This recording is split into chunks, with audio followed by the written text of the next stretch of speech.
శాంతాకారం భుజగశయనం పద్మనాభం సురేశం విశ్వాకారం గగన సదృశం మేఘవర్ణం శుభాంగం లక్ష్మీకాంతం కమలనయనం యోగి హృద్యానగమ్యం వందే విష్ణు భవభయహరం సర్వలోకైకనాథం.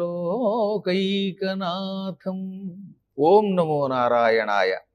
ఈ అష్టాక్షరీ మంత్ర జపంతో వైకుంఠ ఏకాదశి అని పిలువబడే ఏకాదశి మహిమ గురించి తెలుసుకుందాం. ఏకాదశులు మొత్తం 24 ఉన్నాయి. చైత్రం మొదలుకొని పాల్గొనం వరకు 12 మాసాలు. ఈ 12 మాసాల్లో వచ్చే శుక్లపక్ష ఏకాదశి, కృష్ణపక్ష ఏకాదశి అనగా 12 ఏకాదశులు మరియు అధిక మాసంలో వచ్చే 2 ఏకాదశులు కలిపి 26 ఏకాదశుల యొక్క మహిమను సంపూర్ణముగా పద్మపురాణంలో వేదవ్యాసుల వారు అందించారు.